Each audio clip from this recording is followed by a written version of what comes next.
하시겠다고 약속하셨습니다.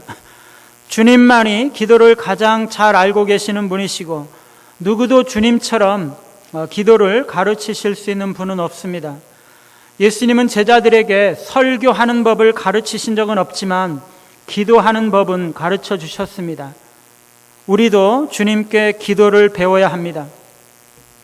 오늘날 많은 사람들은요, 주 기도문을 예배 끝날 때 그냥 형식적으로 암송하는 것에 그치고 있지만 사실 주 기도문은 그대로 따라하기 위한 것은 아닙니다. 마음과 영혼이 실리지 않은 단지 앵무새처럼 따라하는 기도를 하나님께서 기뻐하지 않으실 것이라고 생각합니다. 주 기도문은 기도의 모델이고 기도의 모본입니다. 우리가 주 기도문의 형식과 내용을 따라서, 즉 예수님의 전형에 부합하게 기도하라라는 하나의 예시인 것입니다. 우리는 이 주기도문에 담긴 의미를 이해해야 하고 그 취지에 따라서 기도해야 합니다.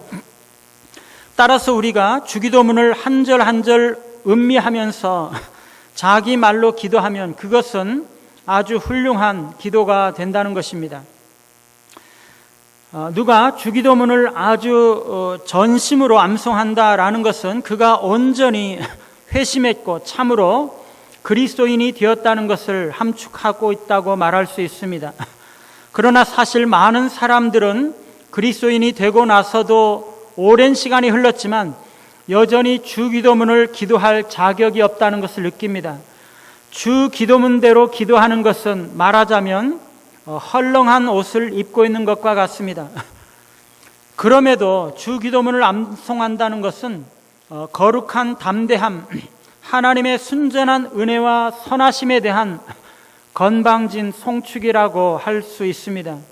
우리는 전혀 기도할 자격이 없는 사람들이지만 기도할 특권을 부여받은 사람들이고, 우리는 전혀 하나님을 찬양할 만한 아무런 건덕지가 없는 사람들이지만 하나님을 찬양할 수 있도록 허락을 받은 사람들입니다. 우리가 천한 자들일지라도 하나님은 우리의 기도와 찬양을 받으시겠다고 하시는 것입니다. 이것이 얼마나 감사한 일이고 얼마나 영광스럽습니까? 주기도문은 하늘에 계시는 우리 아버지여 라고 시작합니다. 같이 한번 따라 해보겠습니다. 하늘에 계시는 우리 아버지여. 우리가 누구에게 기도하고 있습니까? 하늘에 계신 우리 아버지.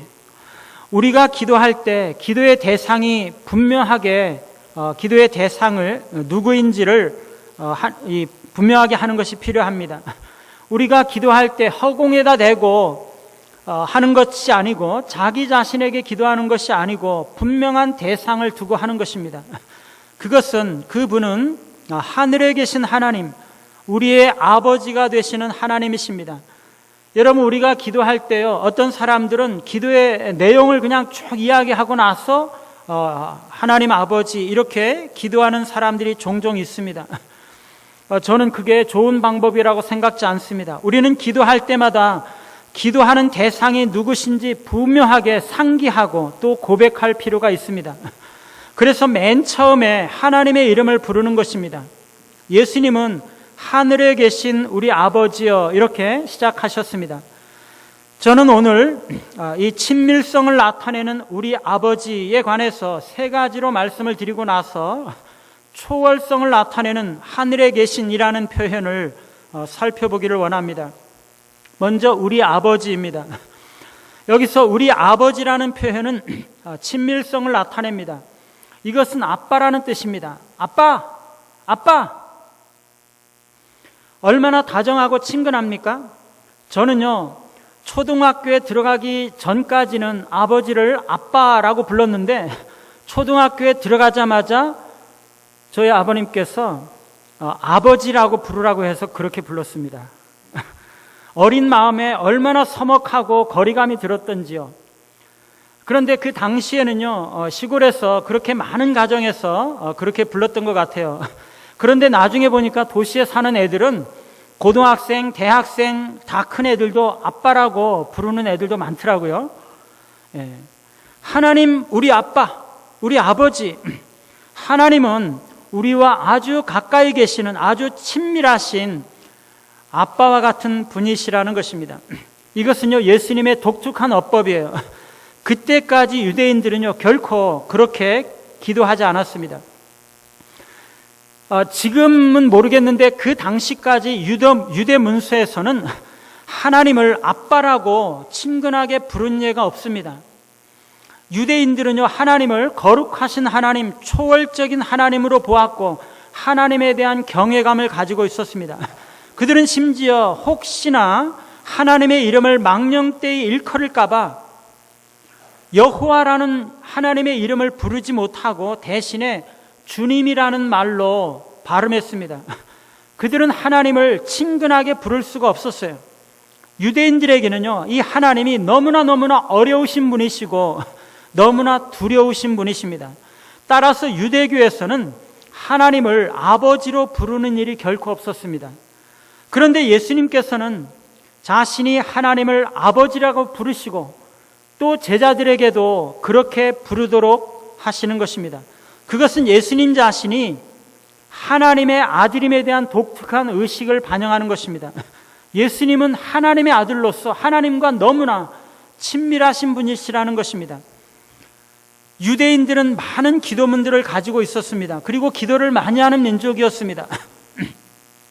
지난 시간에 소개했던 것처럼 그 유대인들의 기도문 중에서 주기도문과 아주 유사한 것도 있습니다. 그런데 유대의 기도는요, 그분의 이름이 높여지고 거룩히 여겨지이다, 하나님이 3인칭으로 되어 있는 반면에 주기도문에서는 당신의 이름이 거룩히 여김을 받으시오며 2인칭으로 되어 있습니다.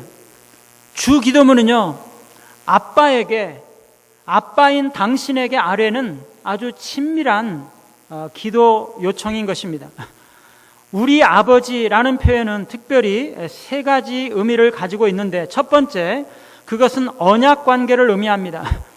아무나 하나님을 우리 아버지라고 부를 수 있는 것이 아니라는 것이죠. 하나님과 언약 관계를 맺은 사람만 하나님을 향해서 우리 아버지라고 부를 수가 있다는 것입니다. 학자들은요, 아버지가 두 가지 의미에서 하나님을 지칭할 수 있다고 봤어요. 하나님을 아버지로 부를 수 있는 이유는 두 가지다. 두 가지 의미가 있다라는 거죠. 하나는요, 생명의 기원으로서의 아버지입니다. 말하자면 사람이나 짐승들은요, 어미가 새끼를 낳는 것처럼 사람이나 짐승들이 그렇게 새끼를 낳는데, 그런 것처럼 하나님이 우리에게 생명이 있는 존재가 되게 하셨다라는 면에서 하나님이 우리를 낳았다는 거죠. 그래서 하나님은 창조주이시기 때문에 우리의 생명이 하나님께로부터 말미암았기 때문에 모든 피조물에 대해서 하나님을 아버지라고 말할 수 있다. 창조주라는 의미에서 그렇게 이야기하는 것입니다. 또 하나는요, 특수한 관계가 있는 아버지, 친밀성이 있는 구속자로서의 아버지인 것입니다. 모든 인류가 하나님을 아버지라고 부를 수 있는 것이 아니라 그 중에 특별한 관계를 가진 자들만 아버지라고 부를 수가 있다는 것입니다.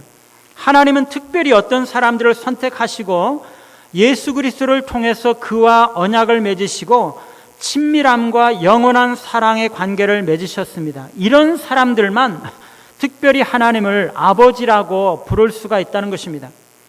사랑하는 여러분, 모든 사람들이 하나님을 아버지라고 부를 수 있는 것이 아닙니다. 모든 사람들이 하늘에 계신 우리 아버지여 라고 기도할 수 있는 것이 아니에요. 그것은 특별히 하나님께서 선택하셔서 그분과 언약을 맺으시고 특수한 관계를 형성한 자들, 즉 그리스도께서 구속하시고 그리스도의 몸된 교회의 지체로 받아들여진 자들만 하나님을 우리 아버지라고 부를 수 있는 것입니다. 이것은 특별한 사랑, 친밀, 신뢰, 신실함을 내포하는 것입니다. 우리가 대개 아버지라고 부를 때는요, 우리를 낳고 길러주신 분을 말하는 거죠. 그렇죠? 낳고 길러주신 분. 그런데 이 낳아주신 분과 길러주신 분이 다르다 그럴 때 그 중에 누가 아버지입니까? 누가 더 아버지인가요? 누가 더 친밀합니까? 우리 민족의 많은 사람들은요, 아마도 낳아주신 분이 더 아버지다 이렇게 생각할지 모릅니다. 그런데 유대인들은요, 그렇게 생각하지 않았어요. 유대 민족 가운데 어떤 신실한 후견인에 의해서 양육된 한 고아 소녀가 있었어요. 그런데 이 소녀가 이 양육을 받으면서 성장해서 마침내 결혼을 하게 되었는데요. 이 결혼의 법적 수속을 담당한 서기관이 그녀에게 물어보았어요. 당신의 이름은? 그 소녀는 대답을 했고, 서기관은 이어서 물었습니다. 당신의 아버지의 이름은 무엇입니까? 그런데 소녀는 대답을 하지 않았어요. 그때 그 소녀의 후견인이 그 소녀에게 왜 대답을 하지 않느냐 이렇게 물었을 때, 그 소녀는 후견인을 향해서 이렇게 말했습니다. 나는 당신 이외에는 아무도 내 아버지로 생각해 본 적이 없습니다. 길러주신 당신이야말로 아버지이고, 단지 낳기만 한 사람은 진정한 나의 아버지가 아닙니다. 단지 낳기만 했다고 해서 아버지가 아니라, 길러주시고 늘 보살펴주시고 먹을 것 입을 것을 채워주시고 어려움 가운데 구해주시고 슬퍼할 때 위로해주시고 사랑을 나누어주시고 함께 살아오신 바로 그분이 진정한 아버지라는 것이에요.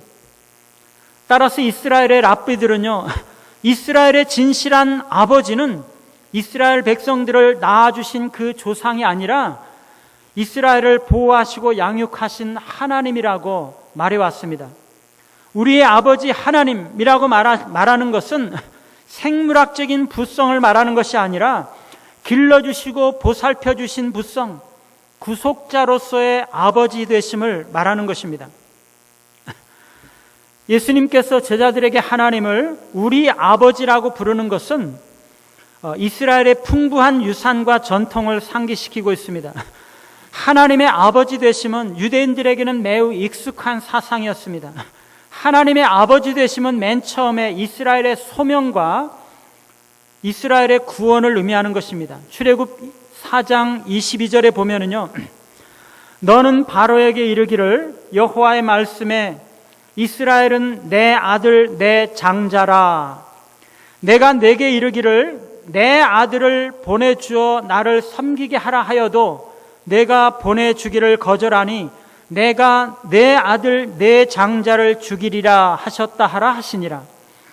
하나님께서 모세를 통해서 이스라엘 백성들을 애굽에서 이끌어내시고자 할 때 바로가 그들을 보내고자 하지 않았기 때문에 하나님은 바로의 아들과 애굽의 모든 장자들을 죽이시겠다 이렇게 말씀하시는 것입니다. 왜요? 그 이스라엘이 하나님의 장자이기 때문에.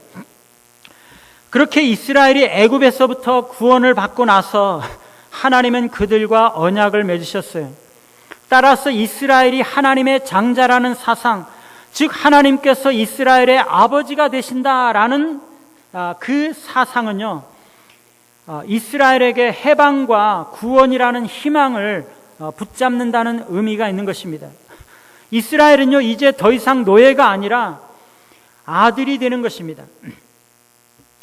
이 하나님이 이스라엘의 아버지라는 사상은 성경의 그 이후에도, 출애굽기 이후에도 계속적으로 나타나고 있습니다. 신명기 14장 1절에 보면 너희는 너희 하나님 여호와의 자녀이니, 예레미야 31장 9절에도 보면은요, 나는 이스라엘의 아버지요 에브라임은 나의 장자니라. 이사야 64장 8장에도 그러나 여호와여 이제 주는 우리 아버지시니이다. 이 사상은요, 모든 어려움 가운데 구원해 주시고 건져 주시는 구속자로서의 친근함과 그 구원의 소망을 함축하는 것입니다. 이와 같이 이스라엘이 전체로서 하나님의 아들 장자였지만 하나님은 특별히 다윗의 후손들에게 아들을 삼겠다고 말씀하셨습니다. 다윗의 후손 가운데 하나님의 백성들을 다스릴 왕이 나오겠고 그의 나라는 영원히 흔들리지 않을 것이라고 하나님이 약속해 주셨어요. 사무엘하 7장 14절에 보면은요, 나는 그에게 아버지가 되고 그는 내게 아들이 되리니 라고 말씀하십니다.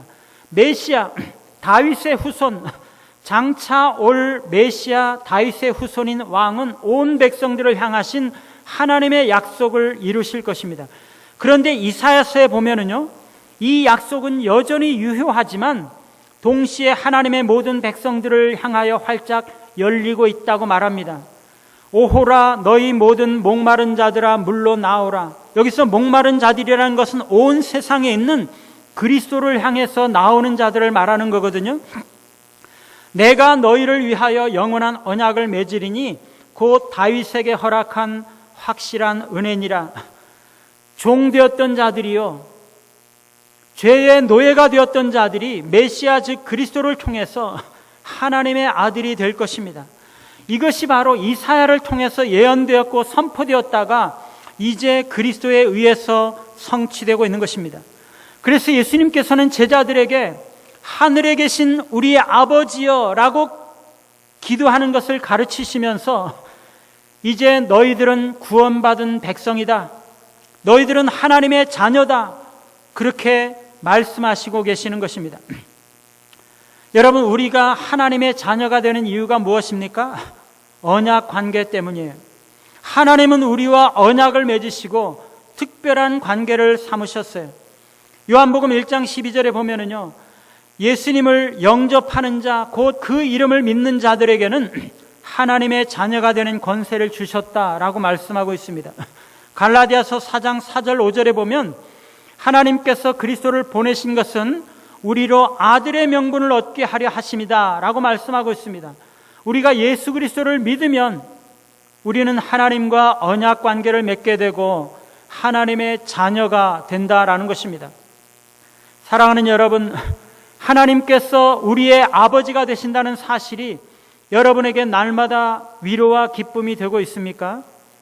하나님이 나의 아버지가 되신다는 사실을 아는 것은 귀한 믿음의 선물일 뿐만 아니라 너무나 큰 기쁨과 능력의 요소가 된다는 것입니다. 모든 어려움들을 갖지 않게 하는 것입니다. 고통의 바람이 불어 닥칠 때나 역경의 파도가 휘몰아칠 때나 인생의 배가 바위에 부딪힐 때에도 하나님의 능력의 팔이 우리를 보살펴 주신다는 확신을 가진다면 우리는 나의 아버지에게 의지하게 되고 평안함으로 승리하게 되는 것입니다. 그러면 여러분은 어떻게 해서 하나님이 여러분의 아버지인 것을 알 수 있습니까? 그것은 하나님께서 우리에게 주신 양자의 영 때문입니다. 갈라디아서 4장 6절에는요, 너희가 아들이므로 하나님이 그 아들의 영을 우리 마음 가운데 보내사 아빠 아버지라 부르게 하셨느니라 라고 말씀합니다. 로마서 8장 15절에 보시면 우리는 양자의 영을 받았으므로 우리가 아빠 아버지라고 부르짖느니라 라고 말씀하십니다. 하나님은요, 우리에게 양자의 영을 주셨습니다. 이 양자의 영은 하나님께서 우리와 언약을 맺고 우리를 양자 삼으신 것을 보증하는 것입니다. 로마서 8장 16절에 보시면 양자의 영이신 성령께서 친히 우리 영과 더불어 우리가 하나님의 자녀인 것을 증언하신다라고 말씀하고 있습니다.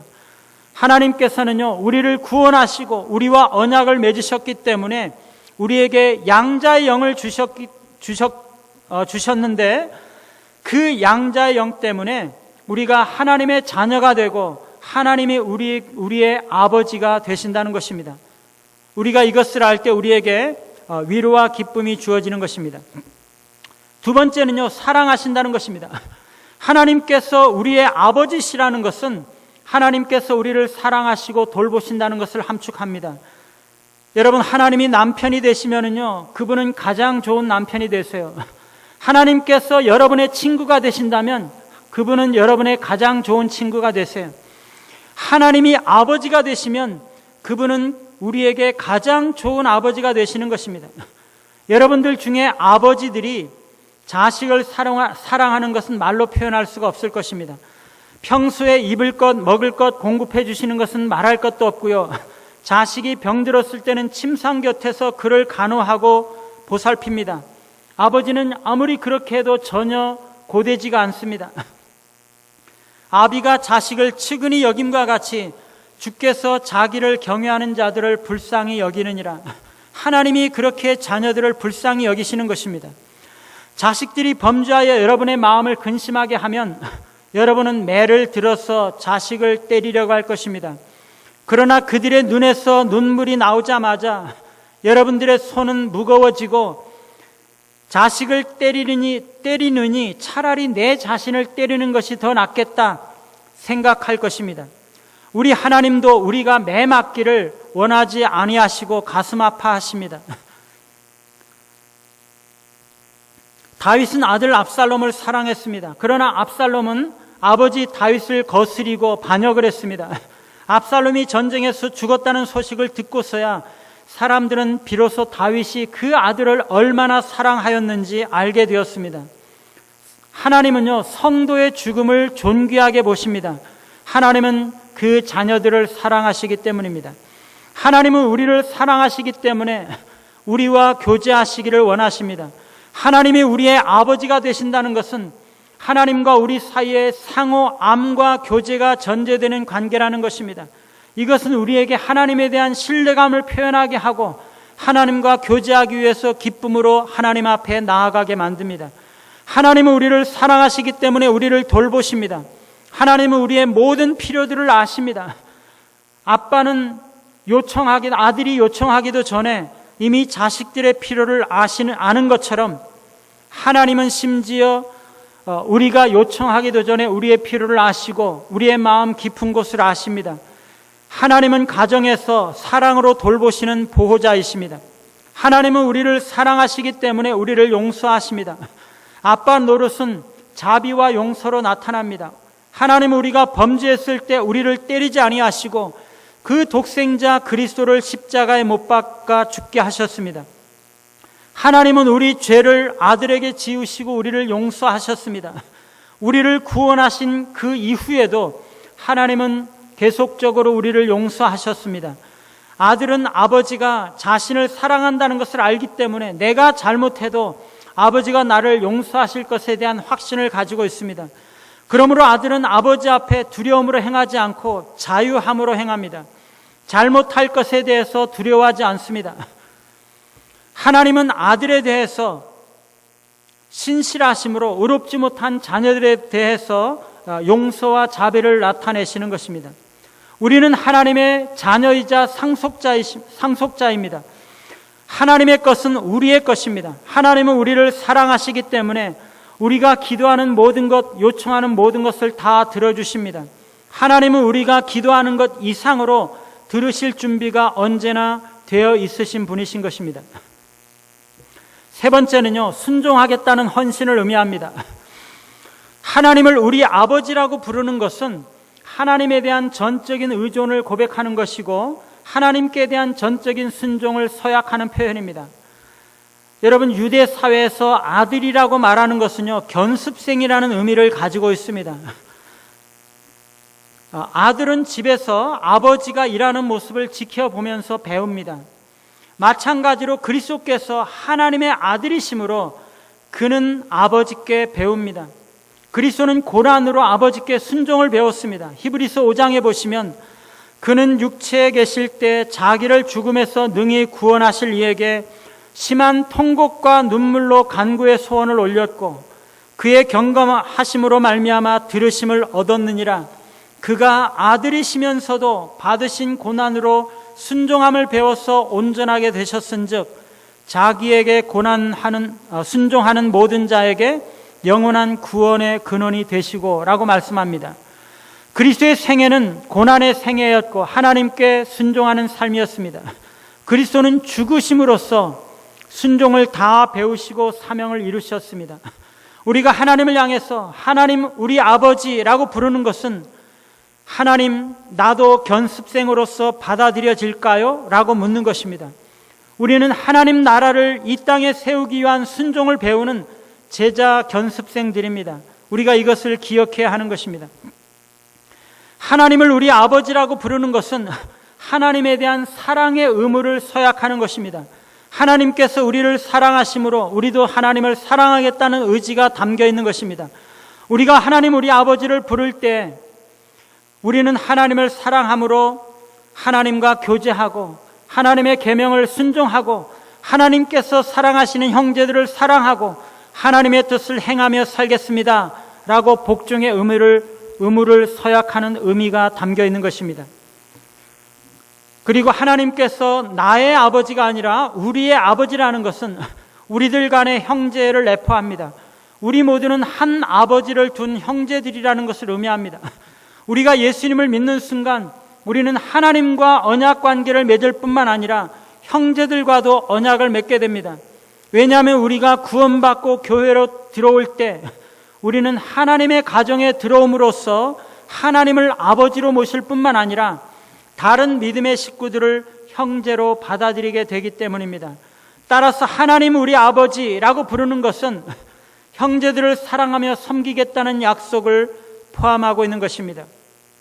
정리하면 하나님이 우리 아버지시라는 것은 하나님께서 우리와 언약을 맺으셨음과 우리를 사랑하심과 우리가 하나님과 우리의 형제들을 향해서 사랑과 순종을 약속하는 것을 의미합니다. 두 번째 주제는 하늘에 계신입니다. 우리말로는 하늘에 계신이 먼저 나오지만 원문에는 그것이 우리 아버지보다 나중에 나옵니다. 아빠 혹은 아버지라는 말은 친근함을 강조하는 반면에 하늘에 있다라는 것은 초월성을 강조합니다. 따라서 하늘에 계신 우리 아버지라는 말은 하나님의 초월적이면서도 친밀한 친근한 관계라는 것을 잘 보여주는 것입니다. 여기서 초월적이라는 것, 다시 말하면 하늘에 있다라는 것은 하나님은 우리와 차원이 다르신 분이심을 말하는데 특히 세 가지 의미를 가지고 있습니다. 첫 번째, 하나님은 전능하신 창조주이시고 무한하시고 영원하시고 우주보다 크신 분이신 것을 의미합니다. 두 번째로, 그 하나님은 우리에게 어떤 어려움이 있어도 구원하실 능력이 있으신 분이시라는 것입니다. 그리고 우리의 기도에 응답하실 능력이 있으시다는 것을 말합니다. 그분은 문제를 해결해 주실 능력이 있으시고 기도를 들으실 능력이 있으십니다. 그리고 세 번째는 하나님은 거룩하신 분이심을 의미하는 것입니다. 여러분, 이렇게 초월적인 하나님, 온 세상을 창조하시고 전능하시고 우주보다 크시고 무한하신 하나님이 우리의 아버지가 되시고 아빠 노릇을 하고 있다는 것이 놀랍지 않습니까? 여러분, 형제들이 군대 가면은요, 원스타만 떠도 병사들이 벌벌 떱니다. 그런데 그 아들은요, 아빠가 원스타, 투스타가 되어도 아빠! 그러면서 아무런 두려움이 없습니다. 온 세상의 모든 권력과 권세를 가지신 세상의 가장 높으신 분이 우리 아버지시라는 것입니다. 여러분, 이게 감이 오십니까? 하나님이 우리에게 아빠 노릇하려면 무한하시고 능력이 많으신 하나님께서 우리에게 가까이 오셔서 친근하게 들어주시고 응답해 주셔야 한다는 것입니다. 여러분, 이 초월성과 친근성, 이 두 가지가 왜 함께 강조되어야 할까요? 인간을 구원하려면요, 초월적인 분이셔야 합니다. 여러분, 하나님이 우주보다 작다면 고장난 우주를 고칠 수가 있겠습니까? 없습니다. 우주보다 훨씬 더 크시고 능력이 많으셔야 우주를 고칠 수가 있는 것입니다. 그것이 초월입니다. 그런데 초월하셔서 우주를 고칠 수가 있지만 우리 인간에게 가까이 오지 않으면 친절을 베풀 수 없고 아빠 노릇을 할 수가 없다는 것입니다. 초월하신 하나님이 우리에게 친절히 가까이 오심으로써 하나님은 우리에게 아빠 노릇을 할 수 있고 구원할 수가 있는 것입니다. 하나님이 우리에게 구원의 하나님이 되시고 우리의 아빠 노릇하기 위해서는요, 초월성과 친근성, 이 두 가지가 있어야 하는 것입니다. 여러분, 불교에는요, 초월성이 없어요. 하나님의 초월성을 부인하는 신론을 범신론이라고 말합니다.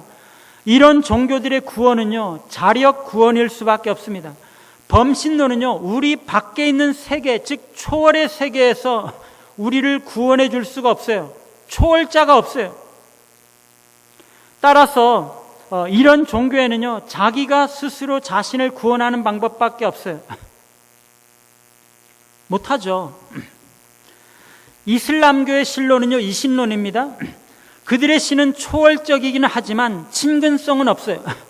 그들의 신 알라는요, 초월적인 신으로서 인간을 구원할 능력은 있다고 보기는 합니다. 회교 사원에서 외치는 1000마디의 기도가 알라는 위대하다라는 거잖아요. 그런데 이 알라는요, 하늘 저 꼭대기에서 홀로 앉아있을 뿐이지 결코 타락한 세상에 내려오지는 않습니다. 친근성이 없어요. 그래서 알라는 인간을 도와주지 않는 단지 무서운 신일 뿐입니다. 결국 이슬람교의 구원은 자력 구원론입니다. 그래서 숙명론에 빠지든가 메카를 순례하고 금욕을 하고 라마단 금식을 하고 하루에 다섯 번씩 기도를 하고 적선을 많이 해야 하는 것입니다. 그러나 이미 부패했고 이미 죄에 빠진 인간은 스스로 구원할 수가 없다는 것입니다. 주 안에 사랑하는 여러분, 우리 인간이 창조주 하나님을 아빠라고 부를 수 있게 된 것이 너무나 놀라운 특권이라는 것입니다. 하나님의 크신 능력과 권세가 우리에게 주어졌다는 것입니다. 하나님이 우리 아빠라는 것은 우리가 하나님의 아들, 즉 상속자라는 의미입니다. 우리는 그래서 하나님의 모든 자원과 그분의 모든 능력과 부요함을 사용할 수 있는 자격이 있습니다. 왜? 아들이기 때문에. 어떻게? 기도를 통해서. 여러분, 기도는요, 하나님께 통하는 하트라인, 직통전화입니다. 아들이요, 퇴근하는 아버지에게 핸드폰으로 아빠, 나 치킨 먹고 싶어 전화하는 것처럼 우리가 기도할 때 우리는 하나님의 자원을 사용할 수가 있는 것입니다. 여러분, 아들이 아빠에게 치킨 먹고 싶다고 전화하면서 아빠, 내가 아빠한테 돈 보낼게 송금합니까? 아니죠. 그냥 치킨 먹고 싶다고 그러면 아버지 돈으로 사오는 것입니다. 우리의 기도는요, 하나님의 자원을 사용하는 것이에요. 그 하나님은 하늘에 계신 분으로서 위대하시고 영원하시고 무한하시고 전능하신 하나님이십니다. 그뿐만 아니라 하나님은 우리를 구원하실 능력이 있으시고 우리의 기도를 들어주실 능력이 있으시고 우리의 문제를 해결해 주실 수 있는 능력의 하나님이시고 우리의 기도를 들어주시기를 기뻐하신다는 것입니다. 그런데 여러분, 왜 우리의 기도가 늘 응답받지 못하는 것입니까? 하나님은 거룩하신 분이시기 때문에 우리에게 거룩을 요구하기 때문입니다. 하나님은요, 가까이 나아가지 못할 곳에 거하시는 분이십니다. 그분은 내가 거룩하니 너희도 거룩하라 말씀하셨어요. 여러분, 우리의 죄는요, 우리의 예배와 기도를 방해합니다. 하나님의 거룩하심은 죄를 향해서 불타도록 미워하시고 죄를 정복하고 우리를 죄의 권세에서 해방시키기 위해서는 아주 중대한 희생을 치를 정도로 죄를 싫어하십니다. 죄는 우리의 기도의 응답을 방해하고 우리 안에 있는 죄는 우리로 하여금 하나님께 드리는 예배를 받으심직하지 못하게 만듭니다. 그리고 우리가 드리는 기도를 응답하지 못하게 만드는 것입니다. 여러분, 우리 안에는요, 성령이 있지만, 새로운 성품이 있지만 악한 본성인 육신이 여전히 남아있어요. 이 육신은요, 우리를 하나님의 뜻대로 살지 못하게 만들고 하나님의 뜻대로 기도하지 못하게 만듭니다. 우리가 육신대로 살고 육신대로 기도하면 하나님께서 응답하시지 않는 것이에요. 여러분, 우리는 기도를 배워야 되는 것이에요.